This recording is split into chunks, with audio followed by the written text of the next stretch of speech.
Hello everyone, Shrimati मोहरी देवी Tapadia girls college के इस यूट्यूब चैनल में आपका स्वागत है।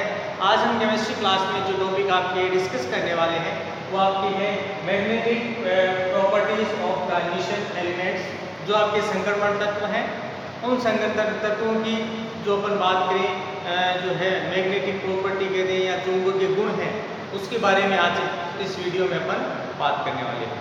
देखिए, अगर यहाँ पर अपन बात करें कि भाई चुंबकीय गुण होते क्या हैं, तो एक छोटा सा जनरली अपन ये मीन कह दें कि भाई कोई आपका तत्व है और वो अपने चारों ओर क्या करता है, जब चुंबकीय क्षेत्र उत्पन्न करता है तो सामान्यतः ये इसका चुंबकीय गुण कहलाता है।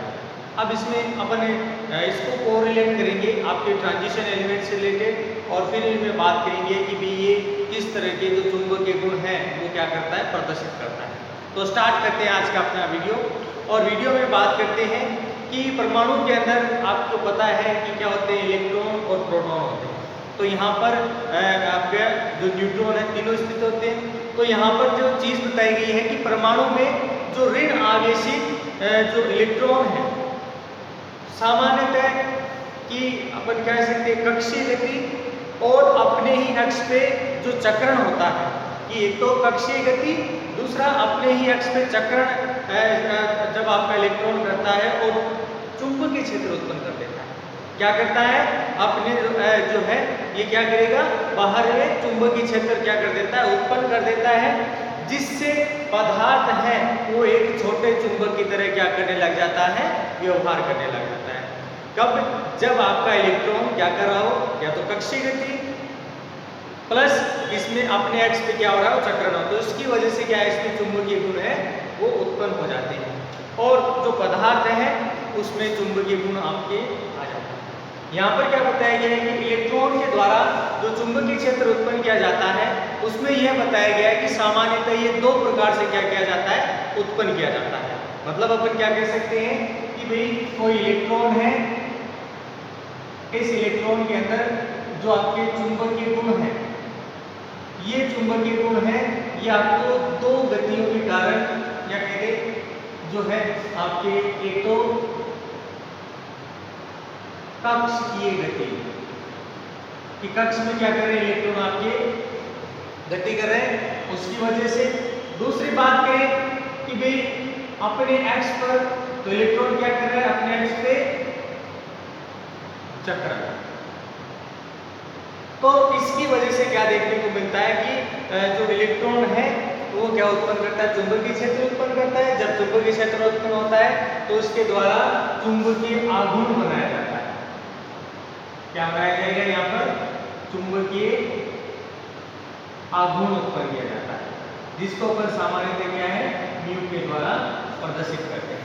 अब यहाँ पर देखिए, बात करें चुंबकीय आघूर्ण है उत्पन्न होता है, तो अपन कहें कि भाई कुल चुंबकीय आघूर्ण उत्पन्न हो रहा है यहाँ पे ये कि आपका कौन सा कुल चुंबकीय आघूर्ण, जिसमें अगर बात करें कि भाई इनके द्वारा जो उत्पन्न चुंबकीय आघूर्ण है इसको अपन क्या कह सकते हैं, म्यू एल और म्यू एस।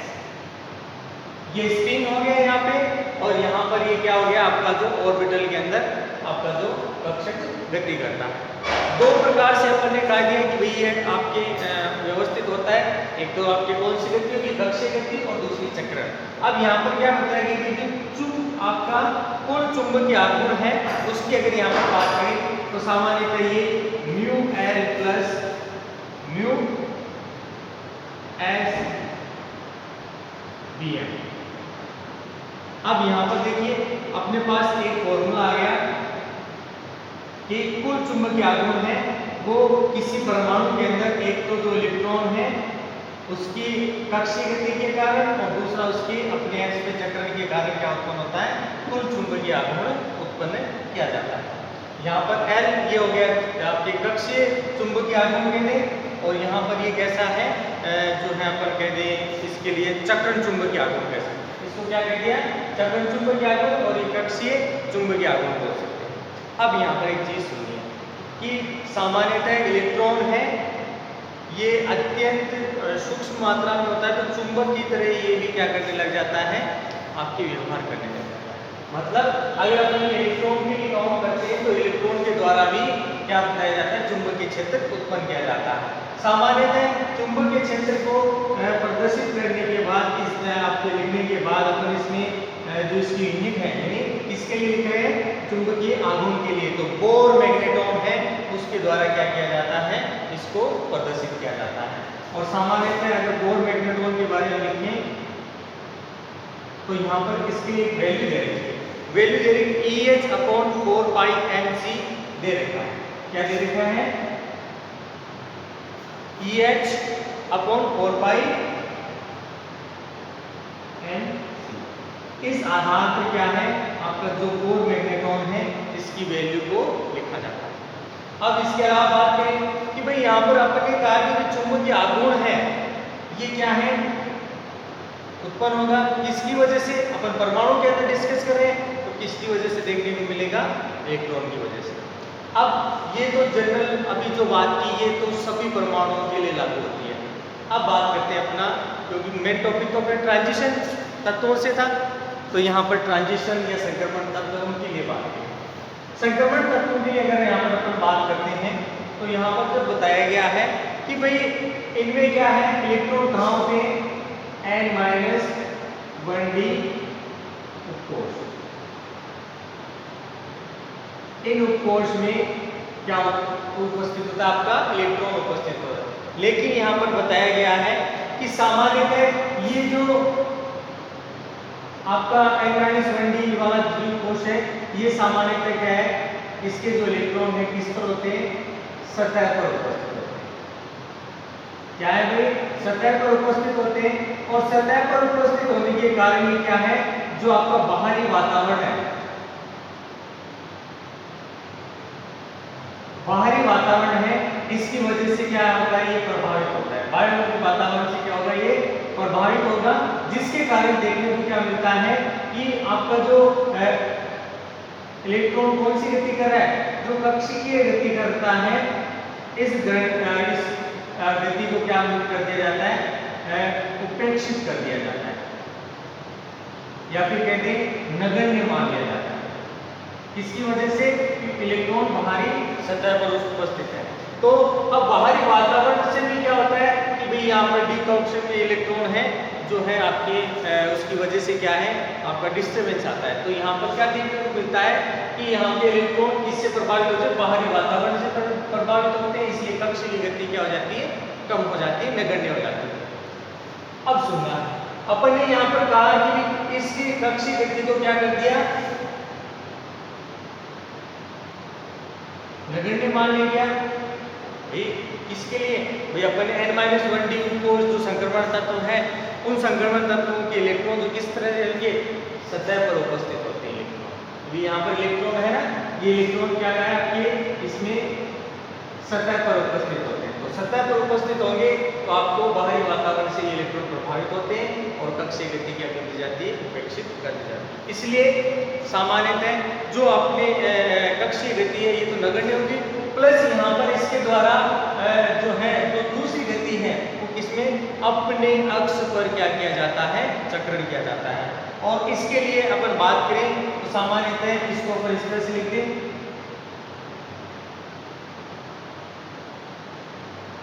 चुंबकीय आघूर्ण आपके समानुपाती कहते हैं या बराबर है आपके किसके, μs की, यानी जो अपने x में चक्रण हो रहा है उसकी वजह से। तो यहाँ पर क्या बताएं कि संक्रमण तत्वों में अगर बात की जाए तो संक्रमण तत्वों की खासियत होती है कि ये सामान्यतः किसका निर्माण करते हैं, उपसहसंयोजक यौगिकों का निर्माण करते हैं। किसका निर्माण करते हैं, उपसहसंयोजक यौगिकों का निर्माण करते हैं। तो यहाँ पर क्या बताया गया है, इनमें उपस्थित जो आपके चुंबकीय आघूर्ण उत्पन्न किया जाता है, इस चुंबकीय आघूर्ण की गणना है वो एक सूत्र के द्वारा की जाती है।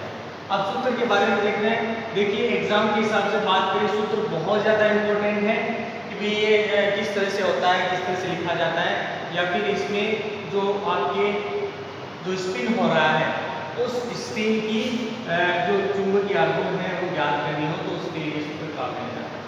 तो यहाँ पर सूत्र है μ = √n+2, ये आपका इसका सूत्र है।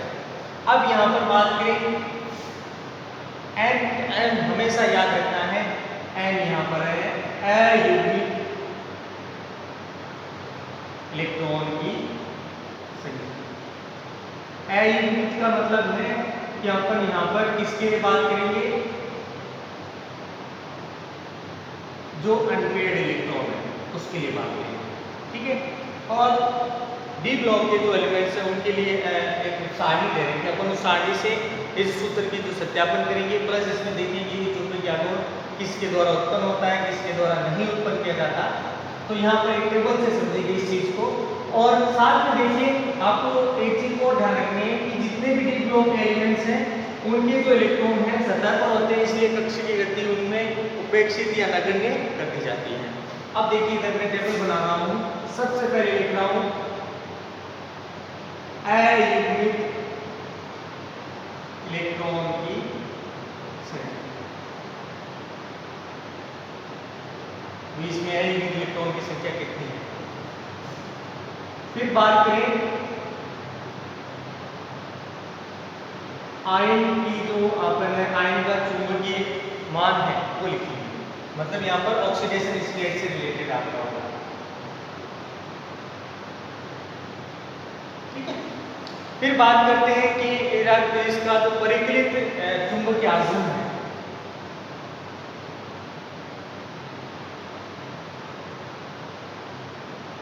परिकलित चुंबकीय आघूर्ण। और चौथी जो चीज इसमें देंगे चुंबकीय गुण, कि भाई ये आपकी किस तरह से होगा, प्रति चुंबकीय होगा, लोह चुंबकीय होगा, किस नेचर का होगा, तो उसके बारे में बात करें। सबसे पहले बात करें अयुग्मित इलेक्ट्रॉनों की संख्या अपन क्या रखते हैं 0, जिनमें अयुग्मित इलेक्ट्रॉन क्या हो 0। जैसे अपन बात करें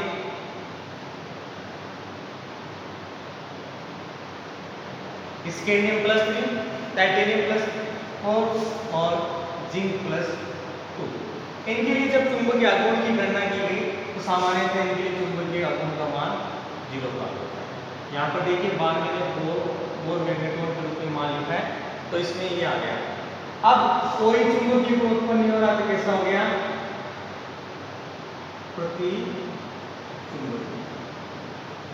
अब आगे बढ़ते हैं, यहाँ पर ऑक्सीडेशन स्टेट है, थोड़ा इसका ध्यान रखिए आप सब। अब देखिए बात करते हैं कि अयुग्मित इलेक्ट्रॉन की संख्या कितनी है 1 है।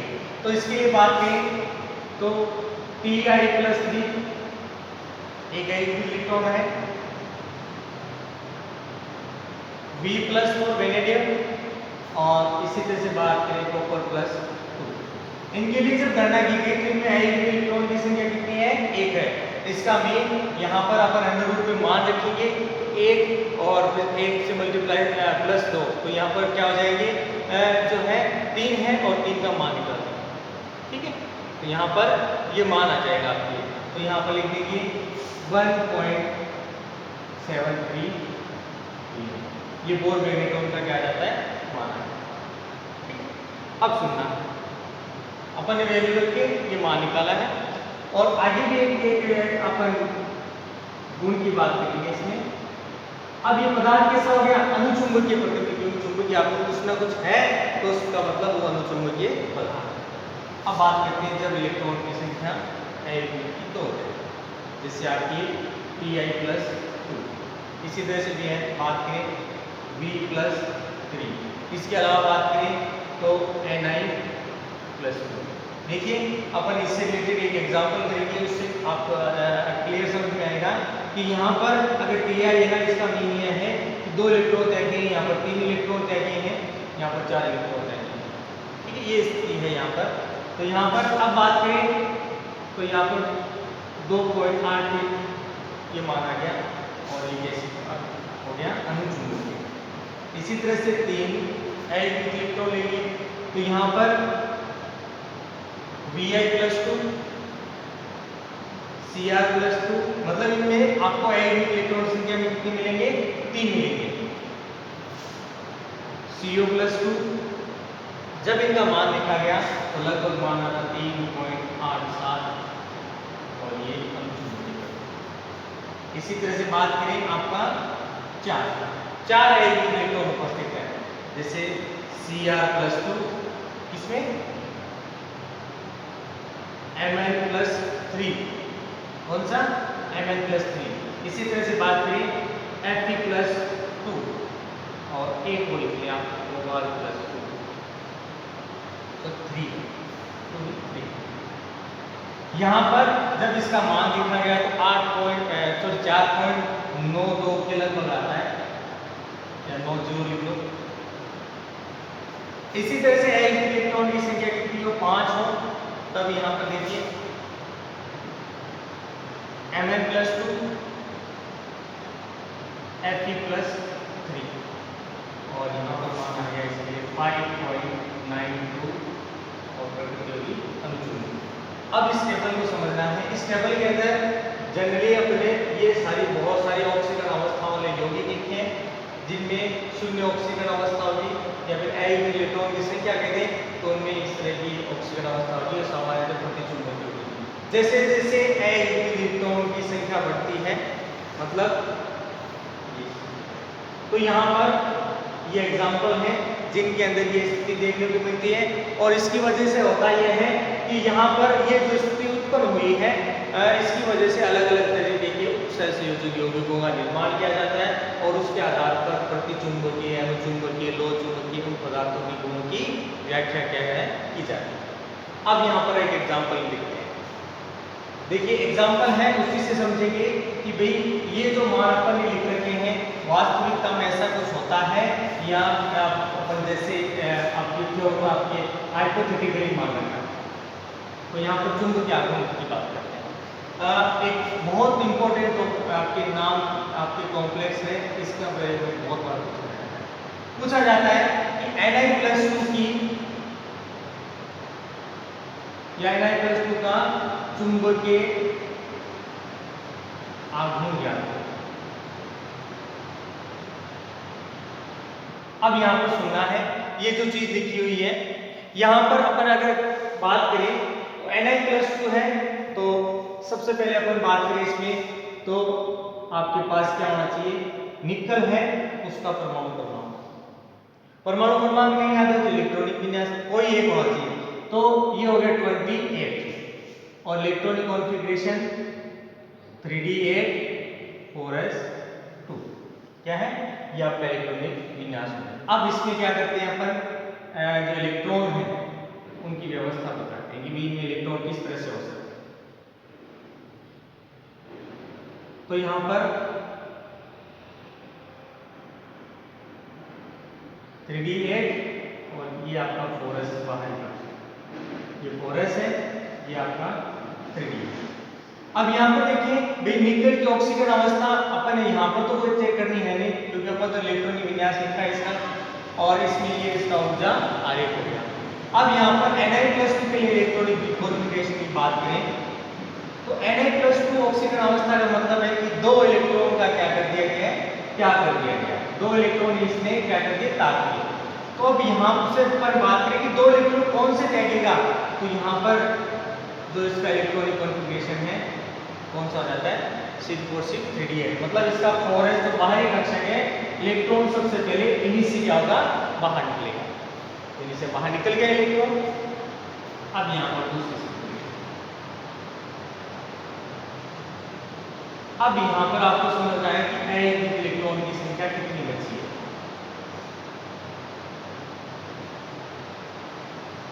तो 3d8 है। अब देखिए अयोग्य इलेक्ट्रॉन की संख्या कितनी होगी भाई, 2 हो गई। 2 अयोग्य इलेक्ट्रॉन की संख्या है तो अपन या तो आपकी जो पहले टेबल डिस्कस किया अपन उससे कर लें या फिर अपन इसमें मान रख के करें। मान रख दिया μ = √2, 2 अयोग्य इलेक्ट्रॉन है, 2 + 2, तो यहाँ पर क्या लिखेंगे √8 और √8 का जब अपन मान निकालते हैं तो लगभग ये मान प्राप्त होता है 2.83 और मैग्नेटॉन मान है वो प्राप्त होता है। तो यहाँ पर बहुत बार एग्जाम में पूछा जाता है कि निकल के Ni+2 ऑक्सीजन अवस्था है उसके लिए चुंबकीय आघूर्ण की गणना कीजिए और ये किस तरह की होगा। देखिए अब यहाँ पर कोई ना कोई मान आ गया तो कैसा हो गया, अनुचुंबकीय प्रकृति का। तो यहाँ पर इस पदार्थ की जो प्रकृति है कैसी हो गई, अनुचुंबकीय प्रकृति है, वो देखने को मिलती है। तो ये था डियर स्टूडेंट आपके आपके कौन सी property, magnetic property of transition elements, जिसमें अपन ने अलग अलग ट्रांजिशन एलिमेंट से रिलेटेड आपकी क्या देखी, अलग अलग अवस्थाएं देखी। फिर अपन ने उसको चुंबकीय आघूर्ण का मान देखा, उसके लिए सूत्र देखा। सूत्र बहुत इंपॉर्टेंट है, एग्जाम से रिलेटेड है, 1 नंबर का जो क्वेश्चन आता है उसमें लगभग तय रहता है कि इस तरह के क्वेश्चन आपके पूछे जाते हैं, ठीक है। और फिर अपन ने एक एग्जाम्पल ले लिया और एग्जाम्पल से समझा कि भाई ये जो स्थिति आई है ये किस तरह से है। निकल के लिए 3D8 4s2 इलेक्ट्रॉनिक कॉन्फ़िगरेशन होता है, जिसमें अपन ने इलेक्ट्रॉन डिस्ट्रीब्यूट किया। फिर अपन बात करें कि इसमें कैसी स्थिति की Ni+2 होगी। Ni+2 का मतलब है कि बाहरी कक्ष से 2 इलेक्ट्रॉन का क्या कर दिया गया, त्याग कर दिया गया, जिसमें क्या है कि जो बाहरी कक्षा का 4s उसी से 2 इलेक्ट्रॉन निकलेंगे। ये एक कंडीशन ध्यान रखनी है कि इलेक्ट्रॉन का डिस्ट्रीब्यूशन जब शुरुआत में किया जाता है तो ध्यान रखना है कि इलेक्ट्रॉन इन कक्षकों में भरे जाते हैं।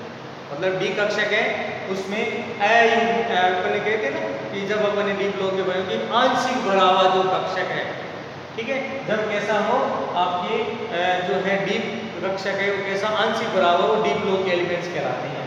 तो इलेक्ट्रॉन पहले तो में भरा जाएगा, हाँ एक आपके अपवाद वाली बात की वो अलग है, लेकिन इलेक्ट्रॉन पहले आकर इनमें बढ़ता है, ठीक है, और ये पहले से पूर्ण भरा हुआ होता है। मतलब इलेक्ट्रॉन इन कक्षकों में जाता है तभी अपन डी ब्लॉक के एलिमेंट्स इनको बोलते हैं। तो अब जब इलेक्ट्रॉन निकलेगा ना तो बाहरी कक्षक यही है, तो इससे इलेक्ट्रॉन क्या होता है, बाहर निकल जाता है। दोनों में ऊर्जाओं का अंतर बहुत कम होता है, इसलिए इनमें अपवाद भी अपन ने डिस्कस की। तो ये था डियर स्टूडेंट आपकी magnetic properties of transition elements. I hope you आज का अपना वीडियो आपको पसंद आएगा। वीडियो को लाइक करें, शेयर करें और इससे रिलेटेड आपके जो नोट्स है पढ़ाते रहें। और इस वीडियो को देखने के लिए धन्यवाद।